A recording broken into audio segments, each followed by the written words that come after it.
When the Royal Automobile Club are asked to test a production model, they certainly do the job thoroughly.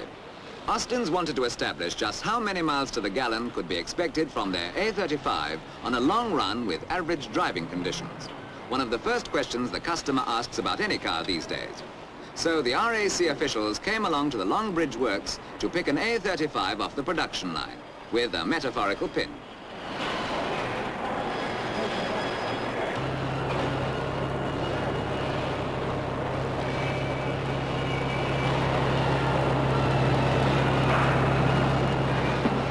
Here's their choice.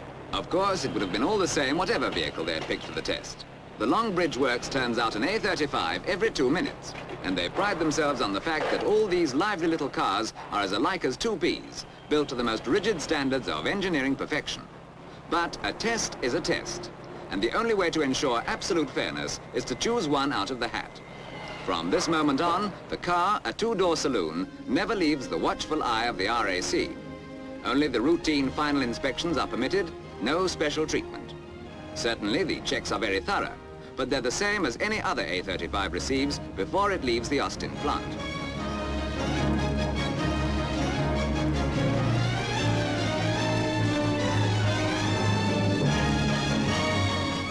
Only one modification is fitted, a special straight-up filler tube inside the boot to allow for exact measurement and for locking up between fillings until the test is finished.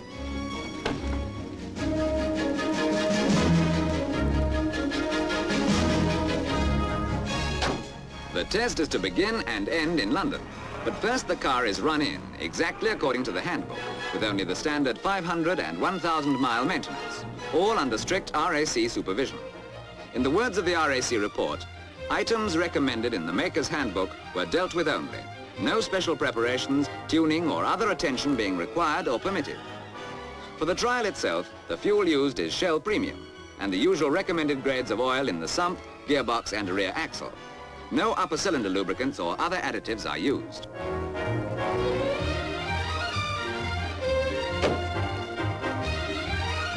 At the Fulham garage, which has been chosen as the starting point of the 500-mile test, the tank is filled to the measuring mark. Leslie Webb, the RAC's chief assistant engineer, is the official observer on the trial, and the man at the wheel is Joseph Lowry, joint technical editor of the motor. Everything's in order, and they're on their way.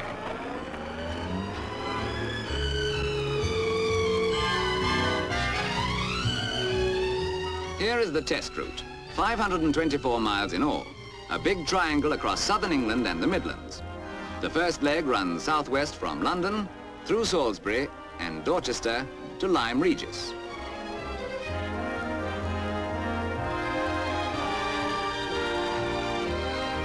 The second leg turns northeast to Swindon, Banbury and Leicester to Lincoln. There'll be no time for sightseeing on this trip, of course.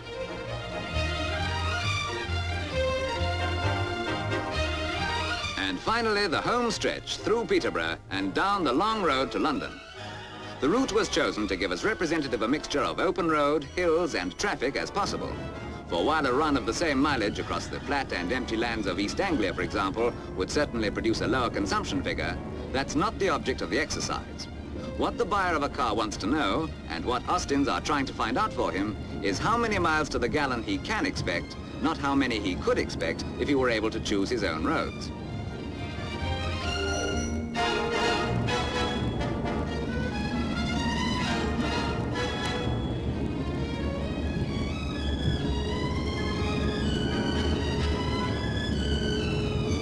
For example, every motorist who has to travel westwards from London knows only too well that tiresome bottleneck through Staines.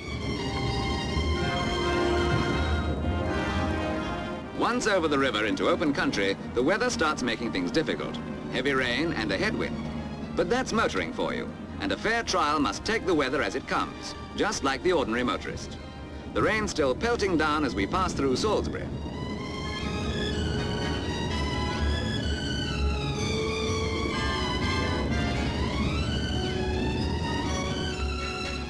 The cathedral city is left behind, and for a few miles we hit a brighter patch, but the wind's still against us.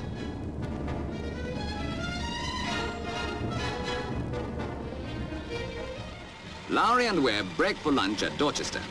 Leslie Webb checks that the boot is locked. He, of course, has the only key.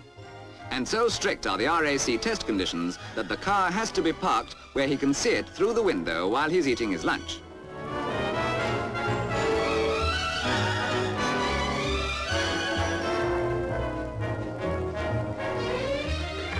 Off again on the last few miles of the first leg of the triangle. Still that southwesterly wind, but if it holds, it'll be behind us on the second leg, which will even things up a little. Still, even with the headwind, we're some 20 minutes in hand on our scheduled average of 30 miles an hour.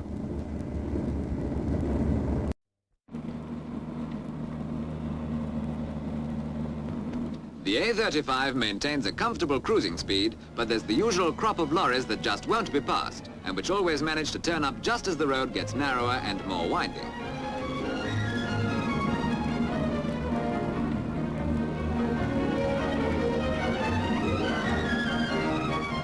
All the same, a lively little car like this will find a chance to overtake sooner than most.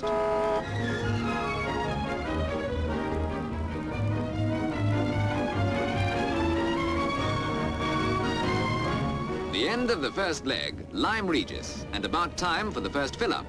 Leslie Webb chooses the pump. Just one more of those meticulous RAC rules.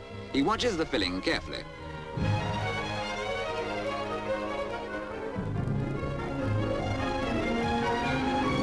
He checks the filler tube for the exact level, and the boot is again closed and locked. Now we have some figures for a first reckoning of consumption.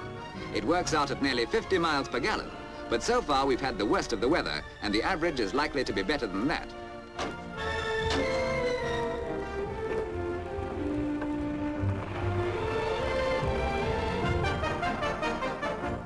Through the town, and we've still kept that 20 minutes ahead of schedule. The plan is to reach Banbury, roughly in the middle of the second leg, before stopping for the night. Evening's drawing on as we turn northwards, but the wind's still holding as we reach Frome, and now, of course, the longer it holds, the better. Growing steadily darker now, and there's still another 2 or 3 hours driving ahead. Once again, that's part of the plan. Every factor a normal driver has to contend with on a run of this kind must be included in the test, and finishing in darkness is one of them.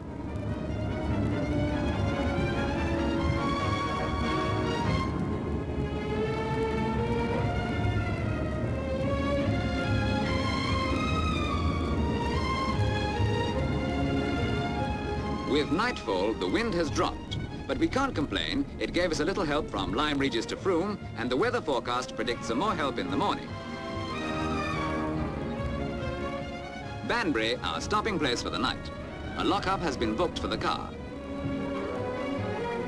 Off again after breakfast. Leslie Webb took the lock-up keys to bed with him, all the keys, for not even the RAC rules demand that he should sit up all night with the car.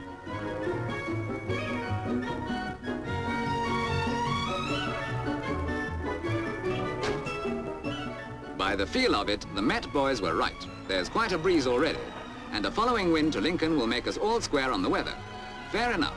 That means no one will be able to say the wind affected the average very much, one way or the other. Talking of averages, our driver, Joseph Lowry, has his own opinions about this economy test business. His instructions are to use normal driving methods, which means no coasting downhill with the engine idling or switched off. He sticks to the rules, of course, and the RAC's at his elbow to see that he does. But he maintains that whatever the result of the trial, a careful driver could do as much as 10 miles a gallon more by using all the legitimate petrol-saving dodges.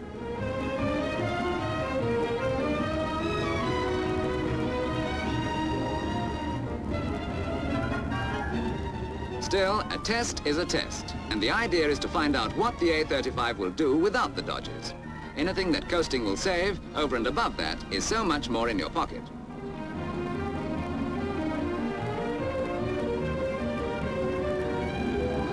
Lincoln, the end of the second leg, and by now we're nearly an hour ahead of our 30-mile-an-hour schedule. This will be the last fill-up before London, and it gives us another chance to check our consumption. And as we expected, that wind has tipped the balance. We're bettering the 50 miles per gallon target. But we mustn't count our chickens too soon. The trial isn't over yet.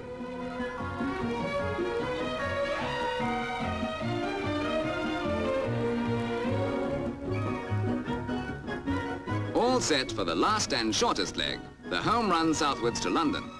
We'll need every bit of that hour's advantage because from here on the traffic will be heavier and there's quite a lot of London between us and the Fulham garage. Bowling down the road towards Bourne, we're meeting our full quota of lorries. And now there's a strong gale in our face, so it looks as though we're not going to average out on the weather after all.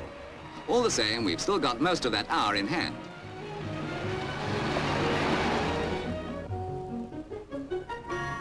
Night falling on the Great North Road, and there's not many miles to go now.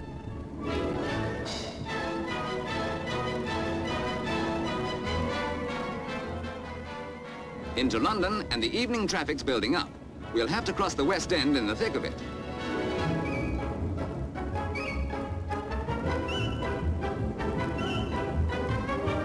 And now Fulham's in sight at last.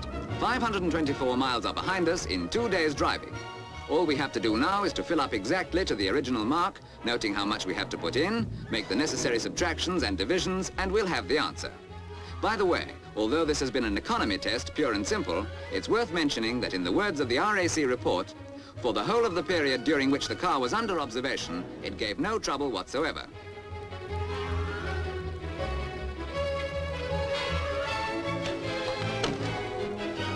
And now for the final verdict. An average for the whole run of 53.7 miles per gallon at 31.6 miles an hour.